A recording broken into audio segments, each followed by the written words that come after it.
আজকে আমরা হঠাৎ করেই খোঁজ পেয়ে গেলাম হাওড়ার রামরাজাতলা এরিয়ার একমাত্র বাঙালি রেস্টুরেন্ট ভানুমতির ভোজে।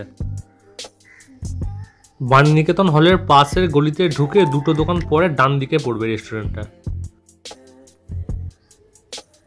গিয়েই আমরা প্রথমে এই পুদিনা শরবতটা অর্ডার করে দিয়েছিলাম, আর তার সাথে আমরা মেনু কার্ডটা দেখছিলাম এবং আশপাশের যে ফার্নিচারগুলো আছে ওগুলোও দেখছিলাম। বেশ সুন্দর করে সাজানো আছে রেস্টুরেন্টটা, বাট এখনও সেরকমভাবে স্টার্ট হয়নি, কারণ সবেই এক সপ্তাহ হলো হয়তো স্টার্ট হয়েছে রেস্টুরেন্টটা। অনেক আইটেম ওদের কাছে অ্যাভেলেবেল নয়। প্রথমে আমরা ডাবের শরবতটা অর্ডার করেছিলাম, কিন্তু ওরা বললো যে আগে থেকে অর্ডার করে রাখলে তবেই ওটা অ্যাভেলেবেল থাকবে। এছাড়া অনেকগুলো আইটেম এখনও পাওয়া যাবে না। মেনু কার্ডে সব আইটেমগুলোরই প্রাইস খুবই রিজনেবল, মানে মোটামুটি 100-200-200-র মধ্যেই সব কিছু আইটেম আছে। থালিগুলো বোধহয় 250 একটা আছে আর একটা 520 আছে, বাকি সবই 200-র মধ্যে দেখলাম। আমরা যেহেতু ইভিনিংয়ে গেছি তাই আমরা যে স্ন্যাক্সই নিয়েছিলাম, আমরা ওটা করে দিয়েছিলাম হাঁসের ডিমের ডেভিল আর গন্ধরা চিকেন পকোড়া।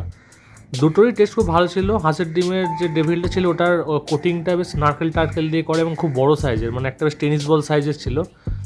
একটা খেয়ে মোটামুটি আমার কিছুটা পেট ভরে গেছিলো বেশ ভালো রকম। তার সাথে পকোড়াটা, হ্যাঁ পকোড়ার সাইজটা ছোটো ছিল, বাট টেস্ট মোটামুটি ভালো ছিল আর খুবই ক্রিস্পি ছিল।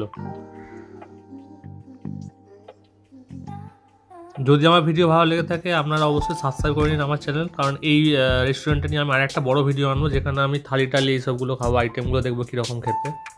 তো বাই আপাতত।